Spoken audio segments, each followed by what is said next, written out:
Students, today we have to move for the next part in the lesson, acid, base and salts. Okay, today we have to know which are the common acids present in common things what we are using daily.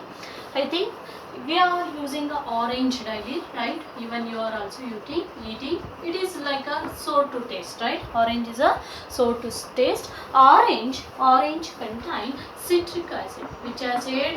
Orange contain citric acid. Keep in mind. Orange or lemon. Even lemon also contain citric acid. Lemon or orange contain the citric acid.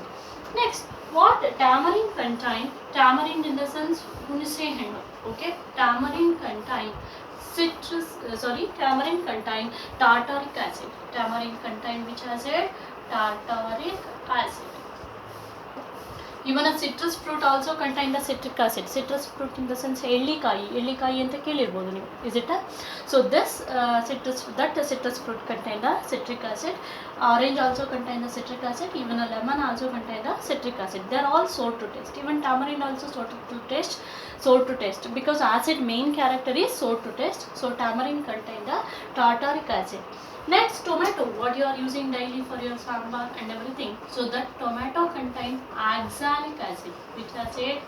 Oxalic acid. Tomato contain the oxalic acid. And curd.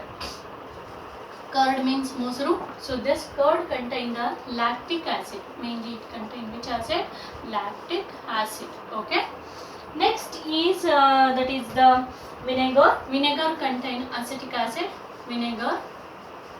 Most of the bakery items vinegar has used, so it contain the acetic acid. And the ant sting or the bee sting. Ant sting in the sense irbe kachodu or bee sting. Okay, jeenu kachodu. So that contain methanoic acid. Bee sting contain methanoic acid. Or ant sting or bee sting contain methanoic acid. And also the nettle in the sense yesterday I told you that is a turke soppu. Okay, nettle sting contain, so it is also contain the methanoic acid. Okay, so these are the acids present in our common things what we are using daily. So that is lemon or a orange or a citrus fruit contain the citric acid. Tamarind contain the tartaric acid. Pronounce again, tartaric acid. Tamarind means hunace hendu. Okay. Tomato, what we are using, that contain the oxalic acid. And curd contain the lactic acid. Even in a milk also lactic acid is there, but quantity, the pH is very less actually in a milk, but in a curd it is more, I mean strong, less. Okay, so that's why it is a curd. It is curd. Then the vinegar contain the acetic acid. Bee or a ant sting, it contain the methanoic acid. Even the nettle sting also contain the methanoic acid. I told you yesterday only, if a bee or a ant will bite us, so by that time we want to apply, because and the mouth of the sting contain the methanoic acid. When the acid reaches to our skin, actually it causes a irritation. On the skin. So that's why to avoid that we want to apply some baking soda. Keep in mind, yavagle irbekittru nimage solpa baking soda na area ge affected area. So if you apply that some small baking soda in the sense adige soda, cooking soda. Okay, so if you apply small amount of a baking soda on that area, to the affected area, then you will get rid of that. Okay, get rid of that. Keep in mind. Okay, bee and sting contain a methanoic acid. Even a nettle sting also, I mean turike soppu. Okay, that is also causes irritation if it is touched to the skin. So that is also contained a methanoic acid. Okay. Next, one more question. I told you, if acid dissolve in a water, if it is becoming a diluting or aqueous solution of acid conducts electricity because it produces ions, right? But the rainwater has also conducts the electricity. Rainwater, because rainwater contain the more impurities. When it is flowing, it contain the more impurities. It is not pure actually, so it contains some more impurities in the sense like many minerals, calcium, magnesium. Those are all the electropositive, right? Is it so that rainwater conducts the electricity, but the distilled water in the sense purified water, completely it is purified water, purified in the sense not mineral water what you are using. This mineral water, it contains some minerals, but this distilled water not contain anything, only it is a hydrogen and oxygen is there in that, okay, nothing is there. Okay, this distilled water not conducts the electricity because it is a pure water, it is no impurities in that, it is a pure water, no impurities in that, so that's why not conducts the electricity. Okay, so next what are alkalis? So if you are going to get to know that what are alkalis means, what are alkalis?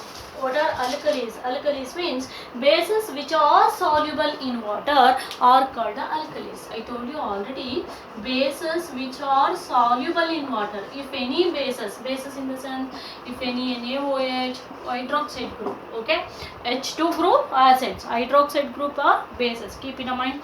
So in the same way, calcium hydroxide, CaOH twice, if they are mixed with water, so that is called, they form, okay, bases which are soluble in water, that form of product, they are called as a alkalis. Now this is called as alkali. If it is mixed, so it is called as the alkalis, and this solution is called as the alkaline solution. This solution is called as the alkaline solution. Keep in mind, okay, bases which are soluble in water, they are, so totally bases are called as a alkali also. If it is soluble in water, they are called as the alkalines. If a pH is more, they are also called as the alkalines, because pH in the sense bases OH minus ion will be increases, so therefore they are called as the weakly alkaline or strongly alkaline, like that. Yesterday only I told you, in case of bases, if the number has increased, that will become a strong alkaline or strong base, right? Is it a?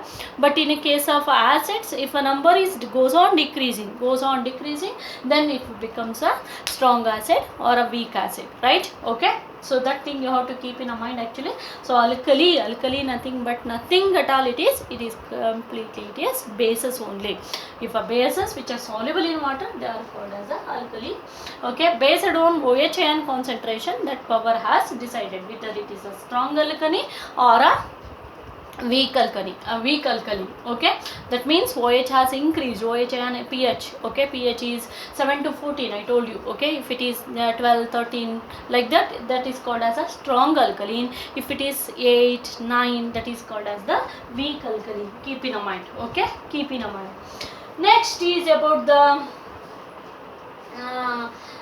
fresh milk. I think the fresh milk pH, fresh milk in the sense what we are using early morning, that is called as the fresh milk. So that pH is 6, okay, so that pH is, fresh milk pH is how much? 6, okay. So when this pH has reduced in the sense, it's becoming a acidic, okay, keep in mind. Fresh milk, now it is a alkaline in the sense not too strong, okay, it's too strong acid, just it is a 6, okay. I told you yesterday only, acid pH is less than 7, and equal to 7 is neutral, more than 7 to 14 is bases, okay, or alkali. Clear? So fresh milk pH is 6, okay, it is called as a, now it is called as a alkaline. So when it want to convert to curd, this pH want to reduce, I mean if the pH comes to the 2, 3 or 1, then it is called as a curd, keep in mind, okay. So this, when it is changed into curd, that becomes acidic. It's become acidic now when it is changed into curd by the bacterial action. I think you know about that, how the milk is formed into curd by the bacterial action, bacterial action. Which bacteria is helpful for making milk into curd? That is the lacto-acid bacillus. Keep in mind, lacto-acid bacillus helps to convert the milk into curd.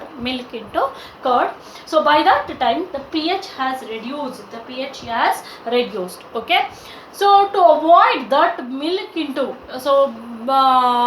curd rapidly, so the milkman is added some amount of baking soda to avoid the rapid setting of milk into curd. The milkman, because the milkman want to serve the milk for the many houses till to 10 o'clock like that. And he has taken that milk from the cow actually around at 4 o'clock like that. Nearly want to keep that as a fresh till to 10 o'clock or 8 to 9 o'clock.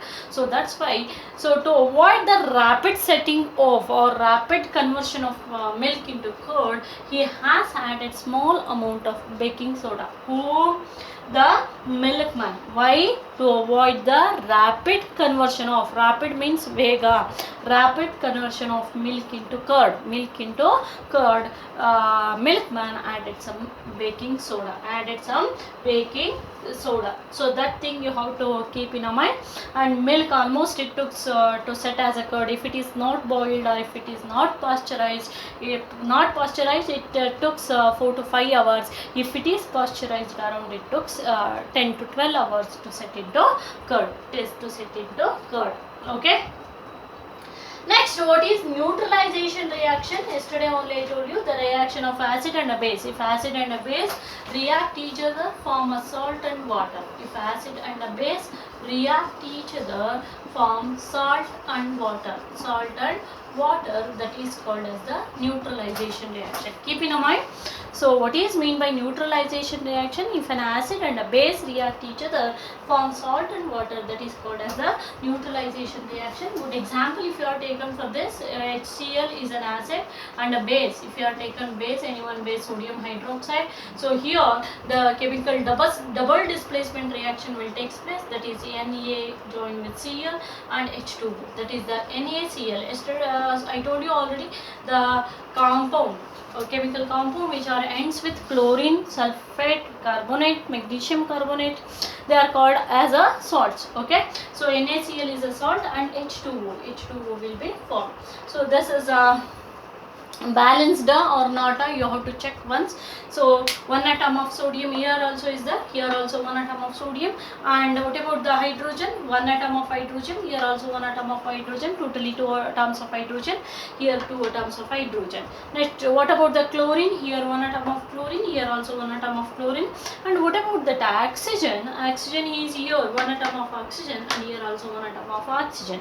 Now it is balanced, not necessary to balance that, right? So let us take one more example for the neutralization reaction.